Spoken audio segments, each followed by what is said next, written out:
పరిశుద్ధుడైన మా పరలోకపు తండ్రి, నీ సన్నిధిలో మరోసారి నీ వాక్యం వినే భాగ్యాన్ని మాకు ఇచ్చినందుకు నీకు స్తోత్రములు.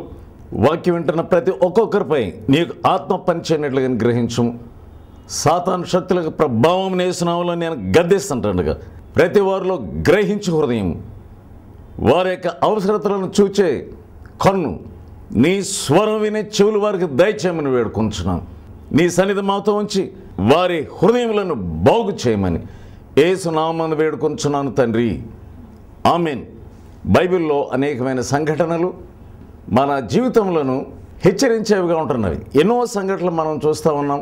కొరింథీయులకు రాసిన మొదటి పత్రిక మనం చూస్తే ఎంతోముందు ఇశ్రాయేలీయులకు గత చరిత్ర, వారి యొక్క ఓటమి, వారు ఓడిపోయిన తర్వాత వారు పొందినటువంటి శిక్ష, ఇవన్నీ కూడా మనం చూస్తూ ఉన్నాం. మొదటి కొరింథీ 10వ అధ్యాయంలో 6లో మనం చదివినాం. వారు చెడ్డవాటిని ఆశించినట్లుగా మనము ఆశించకుండానట్లు ఈ సంగతులు దృష్టాంతములుగా వ్రాయబడి ఉన్నవి. ఇవన్నీ కూడా దృష్టాంతములుగా వ్రాయబడ్డాయంట. ఇంకేమని చూస్తున్నామంటే 11వ వచనం, ఈ సంగతులు దృష్టాంతములుగా వారికి సంభవించి యుగాంతమందున్న మనకు బుద్ధి కలుగుటకై వ్రాయబడింది. దేవుని యొక్క వాక్యాన్ని చాలామంది చదువుతారు, ఏదో చదవాలి కదా అని చదువుతారు. దేవుని యొక్క వాక్యం మనం చదువుతున్నప్పుడు అది మన హృదయంలోకి, మన జీవితంలోకి మనం అన్వయించుకున్నప్పుడు ఏముంది అక్కడ?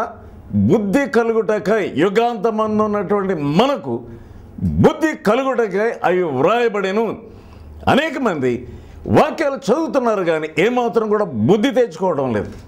యేసుప్రభు యొక్క శిష్యులు వారు అనేక సార్లు జారిపోయినప్పుడు ఆయన వారిని హెచ్చరించాడు, గద్దించాడు, సరిచేశాడు.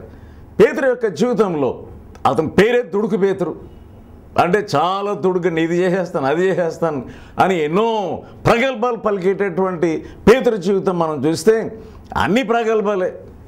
ఎక్కడ చూసినా వీరాది వీరుడిలాగా ముందుకు వచ్చేస్తాడు, కానీ అకస్మాత్తుగా పూర్తిగా బోల్తా పడిపోతాడు. నీళ్ళ మీద నేను నడుస్తానంటాడు, మునిగిపోతూ ఉంటాడు. నీ వెనకాల నేను చెరసాల్లోకైనా వస్తాను. యేసుప్రభు అతన్ని హెచ్చరించాడు. లూకా సువార్త 22వ అధ్యాయంలో 31వ వచనం, సీమోను సీమోను, ఇదిగో సాతాను మిమ్మును పట్టి గోధుమల వల్లే జల్లించుటకు మిమ్మును కోరుకొనెను, కానీ నీ నమ్మిక తప్పిపోకుండానట్లు నేను నీ కొరకు వేడుకుంటుని నీ మనసు తిరిగిన తర్వాత నీ సహోదరులను స్థిరపరచమని చెప్పాను. యేసయ్య ఒక హెచ్చరిక ఇచ్చాడంటే జాగ్రత్తగా పరిశీలించాలి. ఏమని హెచ్చరిక ఇచ్చాడు? సీమోను సీమోను, సాతాను మిమ్మల్ని పట్టి జల్లించాలని చూస్తూ ఉన్నాడు, కానీ నీ కొరకు నేను వేడుకున్నాను. ఏమనాలి? అయ్యో ప్రభువా, నిజమా? నేను పడిపోతూ ఉన్నానా? సాతాను నన్ను జల్లించబోతూ ఉన్నాడా? ఎన్ని హెచ్చరికలు మనం వింటున్నా ఆ హెచ్చరికలను మనం సరిగా పట్టించుకోవట్లేదు, తీసుకోవడం లేదు. ఏంటి ప్రభువా, నా కొరకు మీరు ప్రార్థన చేశారా అని అనటానికి బదులుగా వెంటనే మాట్లాడేస్తూ ఉన్నాడు. ఇంకా 5 గంటల్లో ఆయనని ఈడ్చుకొని వెళ్ళిపోతారు సిలువకు. ఆ సమయంలో ఆయన మాట్లాడుతూ ఉన్నాడు. మన జీవితాల్లో అనేకమైన సంఘటనలు జరుగుతున్నాయి, కానీ ఏది కూడా మనం సీరియస్గా తీసుకోవడం లేదు. అనేకమైన హెచ్చరికలు మనం వింటున్నాం, కానీ ఆ హెచ్చరికలను మనం సీరియస్గా తీసుకోవడం లేదు. వాక్యం చదువుతున్నాం, ఏంటి వాక్యం, ఈరోజు ఈ వాక్యం ఎందుకు వచ్చింది అనేటటువంటి ఆతృత మనలో ఉండటం లేదు. ఆదివారం రోజు నువ్వు హెచ్చరిక వింటున్నావు, వెళ్తున్నావు, అలవాటు ప్రకారం గుడిలోనికి వెళ్ళి వాక్యం వింటున్నావు, పాటలు పాడుతున్నావు, ప్రార్థన చేస్తున్నావు, వచ్చేస్తున్నావు, అంతే. ఏం హెచ్చరికలు ఇచ్చారు? ఇంట్లో కూర్చొని ఏమేమి హెచ్చరికలు దేవుని సేవకుడు ఇచ్చాడు అనే సంగతి నువ్వు ఆలోచించడం లేదు. నీ పనుల్లో నువ్వు పడిపోతున్నావు, అంతే. ఇక్కడ యేసయ్య హెచ్చరిక ఇచ్చాడు. ఏమని హెచ్చరిక ఇచ్చాడు? మిమ్మలను సాతాను జల్లించబోతూ ఉన్నాడు. అది ఎంత సీరియస్ మ్యాటర్, అది ఎంత జాగ్రత్తగా దాన్ని ఆలోచించాలి. వెంటనే ఏమంటున్నాడంటే, అయితే అతడు, ప్రభువా, నీతో కూడా చెరలోనికి మరణమునకు నువ్వు వెళ్ళుటకు సిద్ధంగా ఉన్నానని ఆయనతో అనగా, ఏమంటున్నాడు? నేను చెరలోనికైనా వచ్చేస్తాను, నీతో మరణానికైనా వచ్చేస్తాను అంటున్నాడు. దాని తర్వాత యేసయ్య ఏమంటున్నాడంటే, నన్ను ఎరుగనని ముమ్మారు నువ్వు బొంగుతావు, అంతే. కోడి కూయక మునుపు ముమ్మారు నువ్వు బొంగుతావు. చాలామంది ఈ శోధనలో పడతామయ్యా అంటే నేను పడను, ఎవరుకుంటున్నాను నన్ను పరగలపాలు పలుకుతారు, ఎవరైనా పడతారు కానీ అందరిని ఎందుకు కలుపుకుంటున్నాడు? ఎవరు నిన్ను వదిలినా నేను మాత్రం వదలను, చెరలో పెట్టినా సరే నేను మిమ్మల్ని వదలను, మరణం కావాల్సి వచ్చినా సరే నేను వదలను. నిజమే, పేతురుకి యేసయ్య అంటే ప్రేమే, యేసు అంటే మనందరికీ ప్రేమే. కానీ నీ యొక్క స్ట్రెంగ్త్, నీ యొక్క బలం ఎక్కడుంది? నీ యొక్క వీక్నెస్ ఎక్కడుంది? ఎక్కడ నీ వీక్గా ఉన్నావో ఆ పాయింట్లోనే సాతాను నిన్ను జల్లించి పడేయడానికి సిద్ధంగా ఉన్నాడు.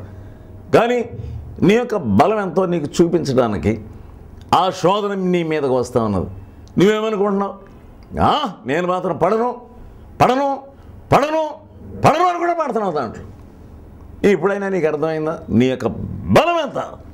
ఎన్నిసార్లు పడను పడను పడను పడను అంటానే ఉన్నాను, పడతానే ఉన్నాము. నీ యొక్క వీక్ పాయింట్ ఎక్కడ? దాని గురించి ఏమన్నా ఆలోచిస్తున్నావా? వెంటనే మోకరించాడా? ఏమీ మోకరించలేదు. కొంతసేపు అయిన తర్వాత ఆ గెత్సెమనే వనంలోనికి ప్రధాన యాజకులు పంపించినటువంటి బంట్రోతులు వీరందరూ వచ్చారు. యేసయ్య ఏం చెప్తా ఉన్నాడు? మెలకువగొండి ప్రార్థన చేయండి. ఏమన్నాడు ఆయన? మీరు శోధనలో ప్రవేశించుకున్నట్లుగా మెలకువగా ఉండి ప్రార్థన చేయండి. యేసయ్య చెప్పిన మాటని ఏమన్నా జాగ్రత్త పట్టించుకున్నాడా? సోదరుడా, సోదరి, యేసు చెప్పిన మాటలు ఏమైనా నువ్వు జాగ్రత్తగా ఆలోచించి ఒక మూలకెళ్ళి ప్రార్థన చేస్తావున్నావా? శోధనలో పడ్డానంటున్నావు, కోపడకూడదని కోపడతానని మీ అత్తగారి మీద. నేను ఎట్లాగనే సోమరిగా ఉండకూడదు, నిద్రపోకూడదు అనుకుంటా నిద్రపోతానే ఉన్నాను. ఎంతకాలం నిద్రపోతాను? వీళ్ళు ఏం చేస్తామన్నారు? శోధనలో ప్రవేశించుకున్నట్లుగా మెలకువగొండి ప్రార్థన చేయండి అని ఆయన అంటే లెక్క చేయట్లేదు. మానవుడు చేసేటటువంటి తప్పు ఏంటంటే దేవుని యొక్క వాక్యమును శ్రద్ధగా వింటారు, ఈ చెవితోడు వింటారు, ఈ చెవితోడు వదిలేస్తారు. అది వినడం అంటే ఏంటి? ప్రార్థన చేసుకున్నటువంటి వాడి దగ్గరికి సాతాను రాలేడు. అందుకని యేసయ్య చెప్పాడు, మెలకువగొండి ప్రార్థన చేయండి, మెలకుగా ఉండండి. మెలుగు అంటే కళ్ళు తెరుచుకొని గొడ్ల గోబులో పెద్ద కళ్ళు వేసుకొని చూడడం కాదు. మెలుగు ఎటు నుంచి సాతాను వస్తాడు. నువ్వు మోకరించే క్రైస్తవుడు అయితే సాతాను నేనేం చేయలేడు. ఏందో నువ్వు మాటిమాటికి పడుతున్నావంటే నువ్వు ప్రార్థన లేదు నీలో. నిద్ర ఎక్కువ ఉంది నీకు, నిద్ర. శోధన పడిపోతున్నాను అంటున్నావు, కానీ ఉదయం నువ్వు 5 గంటలు లేచి ప్రార్థన చేయలేకపోతా ఉన్నావు. పిల్లల మాట వింటలేదు అంటున్నావు, కానీ వేకుజామున లేచి నీ పసి పిల్లల ప్రాణముల కొరకు విజ్ఞాపన, కన్నీటితో విజ్ఞాపన చేసేటటువంటి అలవాటు నీకు లేదు. పిల్లల కొరకు ప్రార్థన చేయండి. పిల్లల మాట వినడం లేదు. పిల్లలు చాలా నన్ను ఏడిపించేస్తున్నారు అంటున్నావు. ప్రార్థన చేస్తున్నావా? ఎందుకు నిద్రమత్తురాలు అంటున్నావు? ఎందుకు నీవు నిద్రకు దోషురాలు అంటున్నావు? నీ కుటుంబాన్ని పాడు చేసుకునేదాను నేనే. ఇక్కడ శోధనను గురించినటువంటి వాక్యం విని వాళ్ళు నిద్రపోతున్నారట. అకస్మాత్తుగా వచ్చారు, ఆ బొడ్లో ఉన్న కత్తి తీసేసి ఒకటి చెవుని ఎగరగొట్టేశాడు. అంతే. ఎందుకు? యేసు చెప్పిన మాటలు ఏంటో వాడికి వ్యతిరేకంగా వెళ్తాడు. ఒక చెంప మీద కొడితే ఇంకో చెంప తిప్పండి అని యేసు ఇంతవరకు 3.5 సంవత్సరాలు నేర్పించుకొచ్చాడు. ఆ మాటలు బుర్రకేమైనా ఎక్కుతున్నాయా? ఎన్ని సంవత్సరాల నుంచి నువ్వు గుడికి వెళ్తున్నావు? నువ్వు ఎన్ని సంవత్సరాల నుంచి వాక్యం వింటున్నావు? నువ్వు దేవుని భయం లేకుండా, ఆయన చెప్పిన హెచ్చరికలను నువ్వు తీసుకోకుండా, ప్రార్థన లేకుండా శోధనలు జయించేద్దాం అనుకుంటున్నావా? నువ్వు ప్రార్థన లేనివాడు శోధనలు జయించలేడు. నువ్వెన్నో శోధనలు ఎదుర్కొంటామన్నావు. నీ ఆఫీసులో, నువ్వు చేసే పని స్థలంలో ఎందుకు నీకు ఈ శోధన వచ్చింది? ఎందుకంటే నువ్వు ప్రార్థన చేయడం లేదు. నువ్వు ప్రార్థన చేసేవాడు అయితే ప్రభువా ఈ శోధన నాకు మీదకు వచ్చేస్తుంది అని ఒక మూలకెళ్ళి ప్రార్థన చేయి. ఆ శోధన రాకుండా తన భక్తులను శోధన నుండి ఆయన తప్పిస్తాడు, తప్పకుండా తప్పిస్తాడు. ప్రార్థన నేర్చుకో. ఏం చేస్తున్నాడు? ప్రధాన యాజకుని ఇంట్లోకి తీసుకెళ్ళిపోయారు. యేసయ్యని ఈడ్చుకుంటూ వెళ్ళిపోయారు. బయట దూరం నుంచి వెంబడించుకుంటూ వచ్చి బయట ఉన్నాడట. అక్కడ మంట వేసుకుంటూ ఉన్నారు. ఆ మంటలో క్లియర్గా కనపడిపోతున్నాడు పేతురు యొక్క అవతారం అంతా. ఒక చిన్నది వచ్చి చూసిందంట. ఆ చిన్నది వచ్చి చూడగానే ఏమన్నది? వీడును ఆయనతో పాటు ఉన్నవాడే. ఏమంటున్నాడు అక్కడ? ఓయి నేను కాదు. సరే ఆమె వెళ్ళిపోయింది. ఇంకొకడు వచ్చాడట. వాడు చూస్తున్నాడంట ఈయన. ఏమంటున్నాడు? వీడు కూడా ఆయనతో పాటు ఉన్నవారే. కొంతసేపు అయిన తర్వాత ఇంకొకడు వచ్చాడట. వాడు బాగా తేరి చూసి వాడేమంటున్నాడు, ఇతడు కూడా ప్రతిసారి ఇతడు ఏమంటున్నాడంటే, నాకు నువ్వు మాట్లాడుతున్నది నాకు తెలీదు, శపించుకుంటున్నాడు, ఒట్టు పెట్టుకుంటున్నాడు. ఆయన నాకు తెలియని నువ్వు మాట్లాడిన మాట అసలు ఏమి నాకు అర్థం కావట్లేదు అంటున్నాడు. అంతే. పాపంలో పడినటువంటి వాళ్ళు, ఏమయ్యా నీ గురించి అసలు నువ్వేం మాట్లాడుతున్నావు, మీరేం మాట్లాడుతున్నావు నాకు ఏం అర్థం కావట్లేదు, అసలు ఏం అర్థమే కావట్లేదట. ఏమిటి ఇలా నువ్వు ఉన్నావని నేను వింటున్నాను, వాళ్ళు వచ్చి చెప్పారు. వాళ్ళ అసలు ఏం మాట్లాడుతున్నావు, నేను అట్లా చేస్తానని నీకు అసలు నమ్మకం ఉందా? నీకు ఇంతకాలం నుంచి నన్ను చూస్తున్నావు, ఏతోడు అబద్ధం మాట్లాడతాడని కానీ ఇటువంటి సిచ్యువేషన్ వస్తుందని కానీ ఎన్నడూ తలంచలేదు. పేతురు ఎప్పుడు కూడా ఏదో చేసేయాలనుకుంటాడు, బోల్దపడతా ఉంటాడు. కానీ యేసయ్య నిన్ను బాగు చేసేటటువంటి వాడు. యేసయ్య చెప్తున్న మాటలన్నీ అక్కడి నుంచి వింటున్నాడు. ఆయన శ్రమలో ఉండి కూడా ఆయన వింటున్నాడు. వెంటనే కోడికి ఆజ్ఞాపించాడు. ఆయన ఎందుకు కోడికి ఆజ్ఞాపించాడు? యేసు చెప్పిన మాటలు ఆయనకు గుర్తుకు రావాలని. మూడవసారి బొంకగానే కోడి కూసినాడు. ఎప్పుడు కోడి కూసిందో లోపల బంధించబడినటువంటి యేసు పేతురు వైపుకు చూశాడట. పేతురు యేసు వైపుకు చూశాడట. ఇద్దరు చూపులు కలుసుకున్నటువంటి ఆ సమయంలో పేతురు హృదయం బ్రదరైపోయింది. సోదరుడు ఎన్నిసార్లు పడిపోయి ఉంటున్నాం. ఈ పేతురే కొంతకాలానికి ఏమని చెప్పాడు? నీవు స్థిరపడిన తర్వాత ఏం చెప్పాడు చూడండి, నీ మనసు తిరిగిన తర్వాత నీ సహోదరులను స్థిరపరచు అంటే అక్కడ ఎంత చక్కని నిరీక్షణతో కూడిన మాట ఉన్నది. నీ మనసు స్థిరపడిన తర్వాత సహోదరుడా, మనకి నిరీక్షణ ఉన్నది. తప్పకుండా ఆయన మనలను స్థిరపరిచేటటువంటి దేవుడు. పడిపోయావు అని ఏడుస్తున్నావా? అయ్యో ఏంటి నేను ఇలా అయిపోతానని అనుకోలేదు అని బాధపడుతున్నావా? అక్కడే చక్కని వాగ్దానం ఉంది. ఏంటో వాగ్దానం? నీ మనసు స్థిరపడిన తర్వాత సోదరుడు నిన్ను స్థిరపరిచేటటువంటి శక్తి ఆయనకు ఉన్నది. ఒక్క చూపులో నీకు పశ్చాత్తాపం రప్పించగలిగినటువంటి యేసయ్య ఆయన బంధించబడినప్పటికీ, ఆయన దెబ్బలు తింటున్నప్పటికీ, ఆయన హింసలలో ఉన్నప్పటికీ పేతురుని ధ్యానం చేసుకుంటా ఉన్నాడు. నేను పడిపోయాను, నేను ఒకవేళ చేయకూడనిది చేశాను అని నువ్వు బాధపడుతున్నావు కదా సహోదరి, బాధపడడం అవసరం లేదు. ఆయన నీ గాయమును కట్టేటటువంటి దేవుడు. విరిగిపోయినటువంటి ఎముకను అతికిన తర్వాత అది ఇంకా స్ట్రాంగ్గా కాగలదు. నీ విరిగిన మనసు, లోక సామెత ఏంటంటే ఏది విరిగినా దానిని బాగు చేయొచ్చు, కానీ మనసు విరిగితే మటుకు ఏమంటారు, అది అతకదు మరలా. ఎన్ని ఒట్టి సామెతలు. కానీ యేసయ్య విరిగిన మనసును బాగు చేసేటటువంటి దేవుడు. ఇతని యొక్క మనసు విరిగిపోయింది, తలగనలైపోయాడు. అయ్యో ఏంటి అన్నాను, నేను మరణానికల్లా నేను ఆయన వెనకాల వచ్చేస్తానటువంటి వాడిని, నేను ఎక్కడున్నాను, నేను పశ్చాత్తాపంతో ఉన్నటువంటి వాని యొక్క హృదయంను చూస్తూ ఉంది యేసు యొక్క సోదరుడా. నువ్వే కష్టంలో ఉన్నావు, ఏ మూలం నువ్వు ఉన్నావో, నువ్వు బాధపడుతున్నావా? నిన్ను బాగు చేసేటటువంటి దేవుడు. కుమ్మరి దగ్గరికి వెళ్ళమన్నాడంటే ఒక ప్రవక్తను. ఏ ప్రవక్త తెలిసిన? ఇర్మియా ప్రవక్తను కుమ్మరి దగ్గరికి వెళ్ళమన్నాడంట. 18వ అధ్యాయం మీరు చదువుకోండి. కుమ్మరుడు ఏం చేస్తున్నాడు? తన సారి మీద పనిచేస్తూ ఉన్నాడు. అతని చేతిలో ఏముందంటే ముద్ద, బాగా పిసికినటువంటి ఆ మట్టి ముద్ద ఉన్నదట. ఆ సారి మీద పెట్టి దానిని ఒక కుండగా చేయాలనుకున్నప్పుడు తన చేతిలో ఆ పాత్ర విడిపోయిందట. కానీ కుమ్మరుడు ఏం చేశాడు? ఇర్మియా చూస్తూనే ఉన్నాడు. దేవుడు చెప్పిన మాటలు విధేయత చూపించాడు ఇర్మియా. ఏంటి కుమ్మరుడు దగ్గరికి వెళ్ళమన్నాడు అని అతడు ఎదిరించలేదు. దేవుడు ఎక్కడికి వెళ్ళమన్నాడో అక్కడికి వెళ్ళాలి. అక్కడ దేవుడు అనేకమైన పాఠాలు మనకు నేర్పిస్తాడు.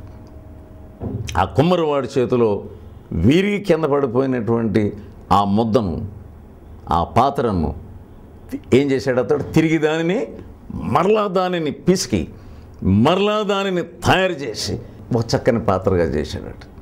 సోదరుడు, నువ్వు పడిపోయావు, నేను విరిగిపోయాను, నేను ఏం పని చేస్తానులే అని నువ్వు ఏడుస్తూ ఉన్నావా? సోదరి, నువ్వు చాలా బాధపడుతున్నావా? బాధపడనవసరం లేదు. ఆయన కుమ్మరి లాంటి వాడు. ఒకసారి నువ్వు పడిపోయినా, 2 సార్లు నువ్వు పడిపోయినా ఆయన తిరిగి నిన్ను లేవనెత్తగలిగినటువంటి దేవుడు. క్రైస్తవ సంస్కర్త అయినటువంటి మార్టిన్ లూథర్ అనే దైవభక్తుడు ఉన్నాడు. ఆ పోపు ఆయనను పట్టాలని పోపు ఏం చేశాడంటే అన్ని ఏర్పాట్లు చేసేసాడు. ఇంకా వాళ్ళు వచ్చి ఏదైనా జైలు వేసేస్తారు. ఇంకా నేను అనుకున్నదంతా బైబిల్ని బయట తీసుకురావాలనుకున్నాడు. ఇదంతా కూడా ఒట్టిదైపోతుంది కదా అని ఒకరోజు ఏడుస్తున్నాడట. తన యొక్క ముఖం పెట్టుకొని చాలా దిగులుగా ఉన్నాడట. నేనేం చేయాలి ఇప్పుడు, నేనేం చేయాలి? పోపు అన్ని రకముల పన్నాగములు వేసేసాడు, నా పని అయిపోయింది. క్రైస్తవుని మీద సాతాను వేసేటటువంటి ఆఖరి బాణం ఏంటంటే నిరుత్సాహం. ఆ నిరుత్సాహంతో అతడు తలదించుకొని ఏం చేయాలో తోయినటువంటి పరిస్థితిలో ఉన్నాడంట. నేను ఓడిపోయానమాట అనుకుంటున్నాడు. అందులో తన భార్య ఏం చేసిందంటే ఇతనికి ఒక పాఠం నేర్పించాలనుకో, నల్లని డ్రెస్ వేసుకొచ్చిందంట. నల్లని డ్రెస్ వేసుకొస్తే ఇతను తలపైకెత్తి ఎవరు చచ్చిపోయారు అని అడుగుతున్నాడట. ఇంకేముంది, ఏసై చచ్చిపోయాడు అని అన్నదట. బుద్ధి లేని మనిషి, దెయ్యం పడుతుందా నీకు? ఏసై చచ్చిపోవడం ఏంటి? ఆయన తిరిగి లేచినటువంటి దేవుడు అని మనం వాక్యం వాళ్ళకి చెప్తున్నట్టే నీకేమైనా దెయ్యం పట్టుకుందా ఈరోజు ఉదయమే? ఆమె ఏమన్నదంటే నాకు కాదు పట్టుకుంది, నీకు పట్టుకున్నది అన్నదట. మరి నిజమే, మరి ఎందుకు ఇలా కూర్చున్నావు? యేసు చచ్చిపోయాడైనా కూర్చున్నావా నువ్వు? అప్పుడు అతనికి లోపల గుచ్చుకుందంట అన్నమాట. యేసు సజీవుడు, చనిపోయినటువంటి దేవుని నువ్వు వెంబడించడం లేదు. నిన్ను పైకి లేవనెత్తి తిరిగి ఒక పాత్రగా చేయగలిగినటువంటి సమర్థుడైనటువంటి రక్షకుని మనం వెంబడిస్తూ ఉన్నాం. ఈ పేతురు బాగా ఓడిపోయాడు, కథ తీసేశాడు, ఇష్టానుసారంగా మాట్లాడాడు, బొంకాడు. ఇటువంటి పేతురుని పైకి లేవనెత్తాడు. ఈ పేతురే ఏం రాస్తున్నాడో చూడండి. తన యొక్క పత్రికల్లో పేతురు రాసిన మొదటి పత్రిక 5వ అధ్యాయం 8వ వచనం, నిబ్బరమైన బుద్ధి గలవారై మెలకువగా ఉండుడి. మీ విరోధి అయిన అపవాది గర్జించు సింహం వల్లే ఎవరిని మృంగుదునా అని వెతుకుచు తిరుగుచున్నాడు. మీ విరోధి అయిన అపవాది ఎవరిని మృంగుదునా అని వెతుకుతూ తిరుగుచున్నాడు. అతడే రాశాడు, తన సహోదరులను బలపరుస్తున్నాడు. సహోదరుడా, పడిపోయిన అనుకుంటున్నావేమో, 7 మార్లు పడిపోయిన అనుకుంటున్నావేమో, కానీ నిన్ను ఒక రోజున వాడుకోబోతా ఉన్నాడు ఆయన. ఎందుకంటే పేతురును పైకి లేపి తిరిగి అనేక మంది బలహీనలను బలపరిచేవాడుగా పేతురుని చేసి, నిజంగా అదే పత్రికలో ఎంతమంది బలహీనలు ఉన్నారో వాళ్ళందరికీ రాస్తా ఉన్నాడు. సహోదరుడా, నేను చేయలేడు అనుకుంటున్నావా? అలాగా లేవనెత్తలేడు అనుకుంటున్నావా? నాకు ఇంక అవసరం లేదు, దేవుని సేవ అవసరం లేదు, ఏం అవసరం లేదు, దేవుని సేవకు గుడ్ బై అంటున్నావా? దేవుడు నిన్ను వాడుకోబోతా ఉన్నాడు.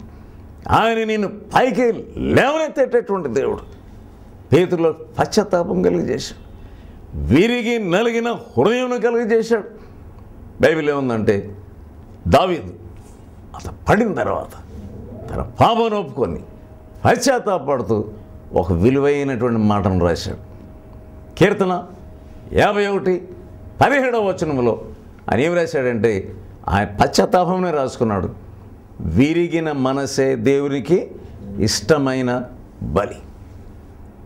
ఈరోజు నువ్వు విరిగిన మనసుతో నువ్వు ప్రార్థన చేస్తే, ఏ హస్తముతో ఆయన నిన్ను ఒకవేళ కొట్టినా అదే హస్తంతో నిన్ను పైకి లేవనెత్తగలిగినటువంటి దేవుడు. వెంబడించినటువంటి శిష్యుడే, ఆ శిష్యులలో నెంబర్ 1 ఆ శిష్యుడే ఇలా పడిపోయాడు కదా అని అనుకుంటాం మనం.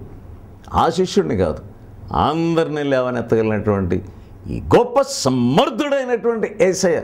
మనకు కావాల్సింది ఏంటంటే ఆయనను వెంబడిస్తున్నప్పుడు విశ్వాసం కావాలి. ఇక నుంచి ఎంతవరకు నువ్వు సరైన ప్రార్థన చేయటం లేదేమో, వేకువజాము నేను ప్రార్థన చేయటం లేదో, నీ ఇంటిలో కుటుంబారాధన ఉన్నదో? చాలామంది ఇళ్లలో కుటుంబారాధన లేదు.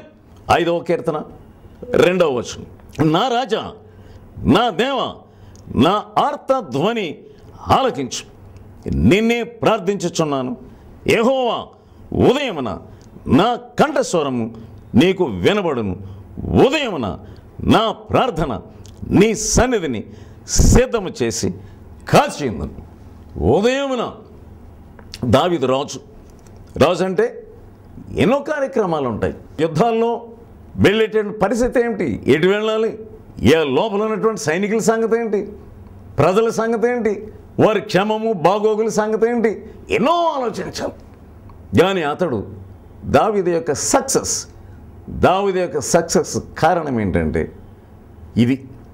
ఉదయమునే లేచేవాడు, ఉదయమున ప్రార్థన తయారు చేసుకొని ఏమేమి ఐటమ్స్ కొరకునే ప్రార్థన చేయాలి సిద్ధం చేసి కాచుకొని ఉండేవాడు అంట.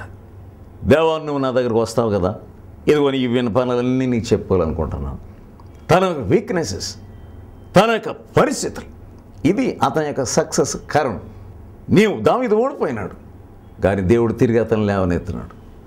నీవు ప్రార్థన మానవద్దు, బైబిల్ చదవడం మానవద్దు, నీ ఊరినే కన్నీటితో దిగులుగా ఉండవద్దు. నీ నిరుత్సాహంలన్నిటికి ప్రోత్సాహంగా మార్చగలిగినటువంటి దేవుడు కృప సిద్ధంగా ఉన్నది. బైబిల్లో ఒక వాక్యం ఉందంటే, నీ కృప జీవము కంటే హెచ్చైనది, ఉత్తమమైనది. 63వ కీర్తన 3వ వచనం. నీ కృప జీవము కంటే ఉత్తమం. ఎటువంటి మంచి మాట అది. నీ కృప, దేవా నీ కృప జీవము కంటే ఉత్తమం. ఎంత ప్రేమించాడు ఆ శిష్యులు, తన ప్రేమంతా వారి మీద ఒలకపోశాడు. నా సహోదరులు, నా స్నేహితులు, ఒకటి శిష్యులనే కదండి. ఈరోజు నువ్వు ఆయనను వెంబడిస్తే, ఈరోజు ఆయన సేవ చేస్తాను ప్రభు అని అంటే, ఆయన యొక్క ప్రేమ యొక్క హస్తములలో నిన్ను కౌగిలించు, నిన్ను పైకి లేవనెత్తి ఆయన నిన్ను సమర్థవంతుడైన నాయకుడిగా, నాయకురాలుగా నేను చేయబోతా ఉన్నాడు. ఆయన దగ్గరికి వచ్చినట్టు నువ్వు అందరిని అదే చేశాడు. ఆయన నాయకులుగా సిద్ధపరిచేశాడు. నీ బలహీనతను బట్టి నువ్వు దుఃఖపడవద్దు, నీ బలహీనతను బట్టి నువ్వు కురింగిపోవద్దు. సాతానుడు ఏం చేస్తాడంటే ఆఖరి బాణం వదులుతాడు. ఏంటి ఆఖరి బాణం ఏంటి? నిరుత్సాహం. ఏనా పని అయిపోయింది, ఏనాతో మాట్లాడవద్దు, మీరేమి నాకేం చెప్పొద్దు అని అంటారు. ఎందుకంటే నేను జయించలేకపోతున్నాను, నేను ఓడిపోయిన దాన్ని. ఎన్నిసార్లు ఇలాగ నేను ఇలా ఓడిపోవాలనుకుంటున్నాను. కానీ నీలో ఉన్నటువంటి ఉత్తమమైన శ్రేష్టమైన లక్షణాలు ఆయనకి తెలుసు. నువ్వెక్కడ పడిపోతున్నావో ఆయనకి తెలుసు, నీవు ఎక్కడ వీక్గా ఉన్నావో ఆయనకి తెలుసు. కానీ ఈరోజు నువ్వేం చేయాలంటే, నువ్వెక్కడ పడిపోయావో నీతిమంతుడు 7 మార్లు పడినను తిరిగి అతడు లేచును అని సామెతల గ్రంథంలో ఉన్నది. సహోదరుడా, ఆయన ప్రేమగల హస్తంలోనికి రా, ఆయన నిన్ను పిలుస్తూ ఉన్నాడు. ఈ లోకంలో ఎవరు నిన్ను అలా పైకి లేవనెత్తలేరు, ఎవరు కూడా నిన్ను ప్రోత్సహించలేరు, ప్రేమించలేరు. పడిపోయిన వాడిని ఎవరు ప్రేమిస్తారు? బాగా గెలిచిన వాడిని అయితే ప్రేమిస్తారు. కానీ యేసు పడిపోయిన వారిని అందరినీ కూడా, కృంగిన వారిని అందరం కూడా పైకి లేవనెత్తి ఉద్ధరించే దేవుడు. నిన్ను, నీ కుటుంబాన్ని ఆయన జీవంతో నింపగలిగినటువంటి దేవుడు. నీ కృప జీవము కంటే ఉత్తమమైనది. ఆయన కృప నీ మీదకి రాబోతుంది. ఈ సమయంలో మోకరించి, యేసయ్యా నీ కృపను నా మీద పంపించి లేవనెత్తని ప్రార్థన చేస్తే నిన్ను పాతాళ కోపమును పైకి లేవనెత్తగలిగినటువంటి సమర్థుడు ఆయన. ప్రార్థన చేసుకుందాం. పరిశుద్ధుడైన మా పరలోకపు తండ్రి, ఈ సమయంలో ఈ ప్రియులు విన్న వాక్యము వారి హృదయంలో పనిచేయనిమ్మని వేడుకొంచు. వారి అంతరంగంలో ఉన్న ప్రతి నిరుత్సాహము నుంచి వారిని విడుదల చేసి నీవిచ్చేటటువంటి కృప కొరకు వారు వేచి ఉండగలటు, ప్రోత్సహించబడగలటు వారికి సహాయం చేయమని, నీ యొక్క ఆత్మను వారి మీద కుమ్మరించి వారిని బలపరచమని యేసు నామమున వేడుకొంచున్నాను తండ్రి, ఆమేన్. దేవునికి స్తోత్రములు. ఈ సమయం ఇచ్చిన ముఖర్జీ అంకుల్ గారికి నా ప్రత్యేక వందనాలు. సమర్పణ ప్రేక్షకులకు నా ప్రత్యేక వందనాలు తెలియజేస్తున్నా. నా పేరు సౌజన్య, మాది ఆదిలాబాద్ డిస్టిక్. నా తల్లిదండ్రులు విగ్రహారాధికులు, చాలా విగ్రహారాధికులు. మా అమ్మకి పూనకం వచ్చేది. యేసు ప్రభుని నమ్ముకొని గులపాలెం వెళ్ళడము, నేను చాలా తిట్టేసేదాన్ని. అసలు నీ కొరకు బాబుని డబ్బులు ఖర్చు పెడుతున్నాడు, అసలు నాన్న డబ్బులు ఖర్చు పెడుతున్నప్పుడు నువ్వు లెక్క చేయకుండా వెళ్ళిపోవడం ఏంటి, అసలు దేవుని సేవ నువ్వు చేయాలనుకుంటే చేయు, కానీ అది జాబ్ వచ్చినాక ప్రస్తుతానికైతే నువ్వు బాబు చదివించినప్పుడు చదువు అని చెప్పేసేదాన్ని, చాలా తిట్టేసేదాన్ని మా అక్కని. ఆయనను కూడా మా అక్క మరి అంకుల్ దగ్గరికి వచ్చి ప్రార్థన చేస్తూ అక్కడ గొల్లపాలెంలో ఉన్న వారందరితో ప్రార్థన చేస్తూ ఉండగా మా అక్క మా చెల్లి దివ్య స్వప్న ఇద్దరు రక్షణ పొందారు. అలాగే ఇక నేను మాత్రం మా అక్క మాట వినేదాన్ని కాదు, లోకంలో కలిసిపోయి నా ఇష్టానుసారంగా ఉండేదాన్ని, నా తల్లిదండ్రుల మాట వినడానికి ఇష్టపడేదాన్ని కాదు. అలాగే మా ఇంట్లో ఇంకా వైన్స్ అమ్ముతారు కనుక నేను కూడా వైన్స్ అమ్మేదాన్ని. అసలు అనేకులు వస్తూ ఉంటే వాళ్ళందరికీ వైన్స్ అమ్మడము, వాళ్ళతో మాట్లాడడం ఏంటి, అలా నా జీవితం ఉండేది. కానీ నాకు ఎప్పుడు సంతోషం అంటూ లేదు, అసలు నన్ను ప్రేమించే వాళ్ళు ఎవరు లేరు, అసలు నా బ్రతికెందుకు అని అనుకునేదాన్ని. అలాగే నేను ఇక లోకంలో పాపంలో పడిపోయాను. కానీ మా అక్క చెప్పేది నువ్వు వాళ్ళు చేయకూడదు, తప్పు, అసలు నువ్వు యేసయ్యని నమ్ముకో అనుకుంటా. మా అక్క చెప్పిన మా అక్క మాట లెక్క చేసేదాన్ని కాదు. కానీ నేను ఆ విధంగా ఉన్నప్పుడు మరి మా అక్క అంకుల్కి ఫోన్ చేసి, అంకుల్ మా చెల్లి గురించి ప్రార్థన చేయండి, దేవుడు మరి నన్ను పట్టుకొని గొల్లపాలెం తీసుకొచ్చాడు. నేను అసలు చనిపోతా అనే స్టేజ్లో, ఇక నాకు ఏమి తోచిన స్టేజ్లో మా అక్కకి దేవదూత కనిపించి చెప్పిందంట, నేను ఇక మా అక్కకు లోబడి గొల్లపాలెం వచ్చేస్తానని. మా అత్తమ్మ వాళ్ళు కూడా మారారు. మా ఊర్లో అసలు చాలా విగ్రహారాధన జరుగుద్ది, నరబలులు కూడా ఇస్తారు ఆఖరికి. కానీ అలాంటి స్థితిలో ఇప్పుడు అక్కడ మా అక్క మరి అనేకులకు మా కుటుంబంలోనే చాలామంది మారారు. మా అమ్మ నాన్న మారాలి, మా పెద్దమ్మ కూడా దేవుని సన్నిధికి వచ్చేసింది.